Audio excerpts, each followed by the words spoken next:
Et si j'avais 18 ans?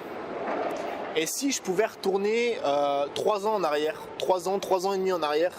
Si j'avais 18 ans, qu'est-ce que je ferais? Alors je me suis dit que ce serait cool de te parler de ça parce que je sais qu'il y a énormément de jeunes qui me suivent. Alors certains ont 18 ans, d'autres sont plus vieux, d'autres sont même beaucoup plus vieux que moi. Certains sont même plus jeunes que 18 ans, 14, 15, 16. Et je suis super content qu'ils se lancent. Ou alors qu'ils veulent se lancer. Et je me suis dit que ce serait cool quand même de te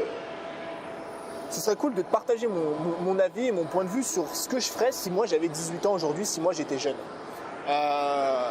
Alors, je suis pas hyper vieux, j'ai 21 ans, mais bon, j'ai commencé sur le web, on va dire, à mes 20 ans. À mes 20 ans et demi, j'ai commencé sur le web en juin, il y a un peu plus de 6 mois maintenant. Et c'est vrai que je trouve que ça fait tard. Ça fait tard de commencer à 20 ans et demi sur Internet. Et moi aujourd'hui, si j'avais ton âge, alors je sais pas quel âge tu as, hein, peut-être que tu as 18, 19, 20, peut-être que tu es plus vieux, peut-être que tu es plus jeune. Mais si moi aujourd'hui, j'avais 18 ans, ça fait bizarre de dire ça, on dirait que j'en ai 70. Si moi aujourd'hui j'avais 18 ans, ce que je ferais, la toute première chose que je ferais, c'est que je me formerais. Alors, se former, c'est pas forcément acheter des formations. Là, je te dis pas, va claquer toutes tes thunes, parce que je sais qu'il y en a beaucoup qui m'écrivent, beaucoup de jeunes qui m'écrivent, qui se disent qu'ils n'ont pas les moyens de se former. Je comprends tout à fait. Moi aussi, quand j'avais 14, 15 ans, 16 ans, j'allais pas voir ma mère et lui dire « Ouais, maman, t'as pas 200 €, faut que je me forme et tout. » Ma mère, elle m'aura mis une claque derrière les oreilles, je t'explique même pas. Donc, franchement, la première chose que moi je ferais à 18 ans, ou même avant, 15, 16, 17, c'est pareil, c'est que je me formerais. Je commencerais à lire des livres. Alors des livres, tu n'es pas obligé de les acheter, hein. Tu peux les emprunter à la bibliothèque, tu peux lire des résumés sur Internet, tu peux farfouiller un petit peu sur Google, tu trouves tout ce que tu veux sur Google. Donc je commencerai à me former là-dessus, c'est-à-dire lire des livres, lire des articles, écouter des podcasts, regarder des vidéos sur YouTube, qui plus est ma chaîne, pourquoi pas, petite pub. Mais voilà, moi je commencerai vraiment, la toute première chose que je ferais, c'est me former. Vraiment, j'insiste là-dessus, se former. Maintenant, il faut comprendre une chose, la formation c'est super. D'accord, écouter des podcasts, regarder des vidéos, lire des articles, suivre des formations, c'est génial. Par contre, si tu fais rien derrière, arrête de te former parce que ça sert à rien. Je te le dis parce que ça a été mon gros problème quand j'ai démarré. Je t'en ai déjà parlé dans une autre vidéo. Je me suis formé pendant très longtemps, un peu plus de 6 mois. Et le jour où je me suis lancé, je me suis rendu compte en fait que ce sur quoi je m'étais formé et la réalité, ça n'avait rien à voir. Parce que tu as un décalage entre les deux, c'est comme tout en fait. C'est comme, je sais pas, si tu as envie d'apprendre le foot, voilà, on va dire même pas un truc plus simple, plus con encore, si tu as envie d'apprendre à faire un gâteau. D'accord, tu as envie d'apprendre aujourd'hui à faire un gâteau, tu peux lire la recette à fond. Imagine, tu lis la recette 500 fois, ou même tu lis 500 recettes de gâteaux. Et au bout de 6 mois, tu dis vas-y, je vais me faire un gâteau. Est-ce que tu penses que ton gâteau il va être parfait? Est-ce que tu penses que ton gâteau, ta pizza, ton space cake, non peut-être pas, mais est-ce que tu penses que ton gâteau va être parfait? Moi je pense pas. Je pense que lire des trucs dans un bouquin ou écouter une formation ou suivre même des cours de pâtisserie, c'est génial. Mais si derrière tu fais pas ton propre gâteau, ça sert à rien. Tu vois, alors c'est vrai que ton premier gâteau il va être dégueulasse, il y aura peut-être des coquilles d'œufs dedans, c'est même sûr, tu vois, parce que moi les premiers gâteaux que j'ai fait c'était pourri. Je voulais faire des moelleux, les machins ils étaient comme ça, tout raplapla, mais ils étaient bons au goût quand même, tu vois, ça passait. Et au fil du temps, tu refais des gâteaux, encore un, et puis les gâteaux ils s'améliorent petit à petit. Pourquoi ils s'améliorent? Parce que d'un côté, tu apprends les recettes, mais d'un autre côté, tu les mets en application. Et c'est cette association des deux dont je parlerai jamais assez sur ma chaîne qu'il faut vraiment que tu mettes en place. Suivre des formations, regarder des vidéos, acheter même des formations, c'est super. Mais la formation, si tu l'achètes, tu la consommes et tu fais rien derrière, ça sert à rien. Donc première chose que je ferais, c'est de suivre des formations, de me former. Et la deuxième chose que je ferais en même temps, mais exactement au même moment, tu vois, je commencerai tout le même jour à me former et à me lancer. C'est vraiment la clé de la réussite pour moi. Il n'y a pas d'autre clé de réussite que ça, c'est impossible.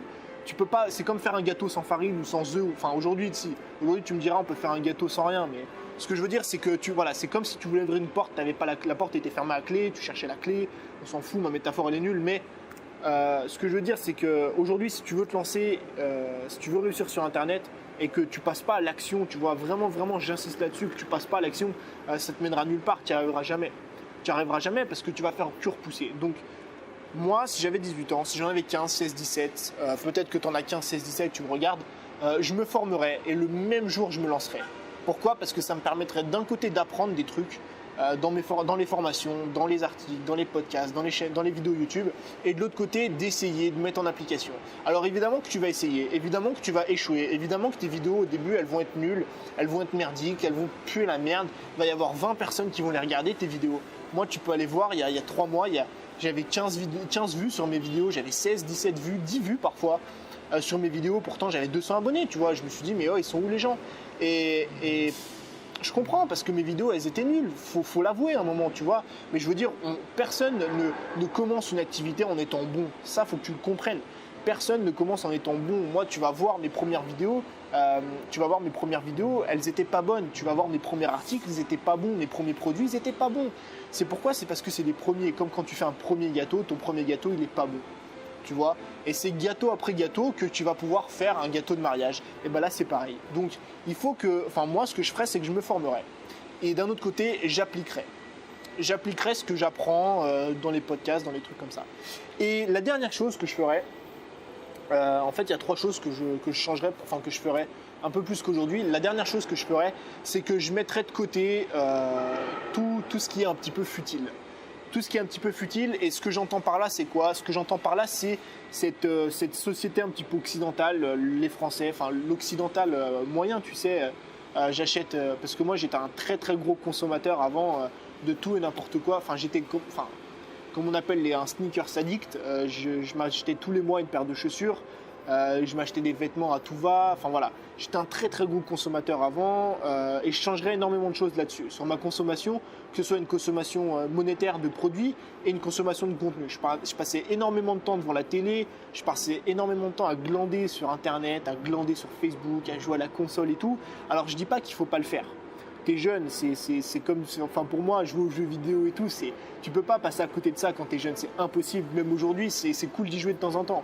Mais ce que je veux dire par là, c'est que j'y passerai beaucoup moins de temps et je passerai plus de temps à travailler un petit peu, tu vois, à travailler un petit peu pour mon avenir, parce que il faut bien comprendre une chose, c'est que quand tu as envie de monter ton truc sur Internet, c'est pas un truc que tu fais juste pour t'amuser comme ça, c'est ton avenir que tu essaies de construire, c'est ton succès à toi, tu vois.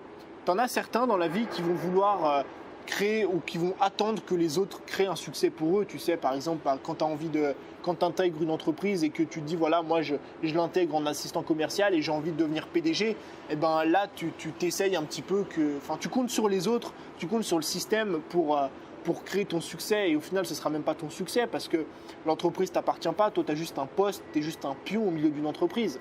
Là on parle vraiment de se créer son propre succès à soi, créer son propre avenir à soi en fait. Là, c'est bien beau de dire, je suis conscient que dire tout ça sur Internet, tu sais, ça fait émoustiller les yeux, ça fait joli et tout, web entrepreneur, machin chose. Mais il faut bien comprendre que là, on parle de se créer et se construire son avenir. C'est pas l'avenir d'un autre, c'est pas le succès ou la richesse de ton boss, c'est pas le succès ou la richesse de ton patron que tu es en train de construire. C'est ton succès et ta richesse à toi. Alors là, je te dis pas de t'enfermer à double tour dans ta chambre et de bosser 24 heures sur 24, ça servira à rien. Ça servira à rien parce que tu vas péter les plombs, je te le dis.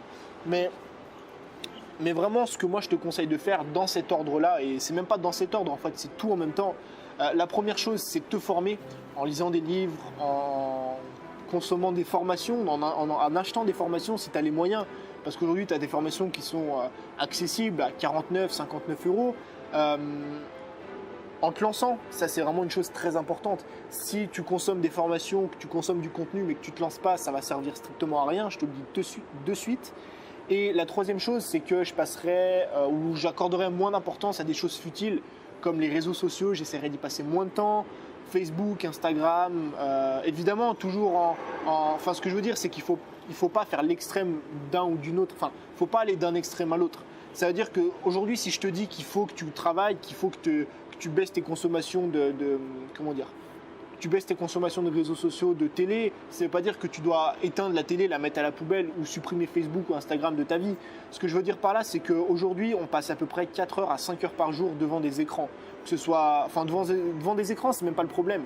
Mais on passe 4 à 5 heures par jour devant la télé, devant les ch'tis, les Marseillais, les Simpsons, ce que tu veux, des trucs à la con comme ça, devant Money Drop ou des trucs pourris, tu vois, qui vont te servir à rien, qui vont pas t'aider à construire ton avenir.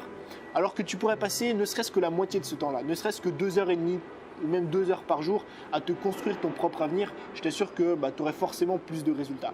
Et ça, c'est la troisième chose, c'est accorder moins d'importance à des trucs futiles comme ça et surtout à des trucs futiles monétaires.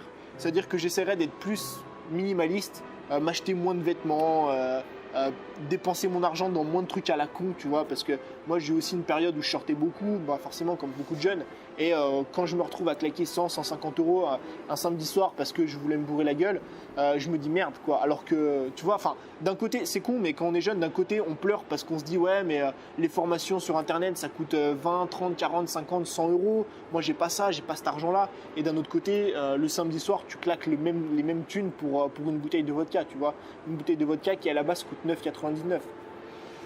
Donc vraiment moi dans cet ordre là c'est les trois trucs: se former, se lancer et stopper les consommations futiles. Donc si toi aujourd'hui tu es jeune, je te conseille vraiment de faire ça parce que moi je regrette énormément je regrette énormément de ne pas avoir fait ça plus tôt, parce que comme je me suis lancé en fait, j'ai mis 6 mois à me lancer sur internet, à créer ma chaîne YouTube, j'ai mis 6 mois à créer mon blog, et je regrette énormément quand je vois aujourd'hui les résultats que j'ai au bout de 6 mois. Tu vois, au bout de 6 mois, on va atteindre bientôt les 400 abonnés. Aujourd'hui, je vends des produits sur internet. J'ai beaucoup de résultats, j'ai beaucoup de personnes qui m'écrivent. J'ai eu une interview l'autre jour, enfin une interview que je vais faire demain d'ailleurs, demain ou après-demain. Enfin voilà, j'ai un succès que je ne pensais pas connaître aussi vite, entre guillemets, parce que 6 mois c'est quand même un petit peu long, enfin bref. J'ai un succès que je ne pensais pas connaître aujourd'hui, et ça, je l'ai eu en 6 mois. Et je me dis, putain, si je me serais lancé 6 mois plus tôt, qu'est-ce que j'aurais eu? Et encore pire, j'ai 21 ans aujourd'hui, je m'imagine juste si je me serais lancé à mes 18 ans, le succès que j'aurais aujourd'hui. Peut-être que j'aurais, je sais pas, 50 000 abonnés, peut-être qu'aujourd'hui je gagnerais 10, 15, enfin peut-être pas, même pas 10, 15, 20 000 euros par mois, on s'en fout, c'est pas le but. Mais peut-être qu'aujourd'hui, j'aurais peut-être plusieurs personnes avec moi, peut-être que j'aurais créé ma start-up, peut-être que voilà. J'ai plein de gros projets comme ça dans la tête, et je me dis peut-être que si je me serais lancé à mes 18 ans, à mes 17 ans, à mes 16 ans, comme je me suis lancé aujourd'hui, j'aurais peut-être des résultats qui sont beaucoup plus avancés que je les ai aujourd'hui. Donc vraiment, le message que tu dois retenir de cette vidéo, c'est que peu importe l'âge que tu as, on s'en fout, même si tu as 20, 21, 22, 23, 30, 40, 60, même si tu as 80 ans, tu vois que tu m'écoutes avec ton petit sonotone, il est jamais trop tard. Il est vraiment jamais trop tard. Il y a toujours de la place. Il y aura toujours de la place pour des vrais créateurs de contenu, pour des personnes qui sont uniques, des personnes qui proposent des choses différentes. Il y aura toujours de la place. Mais sache qu'aujourd'hui, si moi je pouvais retourner 3 ans en arrière, c'est comme ça que je fonctionnerais. Et donc je t'invite à faire pareil. Donc voilà, si tu as aimé la vidéo, comme d'hab, tu me laisses un petit like juste en dessous, un petit commentaire, tu t'abonnes si ce n'est pas déjà fait. Et petit dernier appel à l'action, tu peux télécharger comme d'habitude ta formation juste en dessous. Je te dis à la prochaine pour une nouvelle vidéo. Ciao!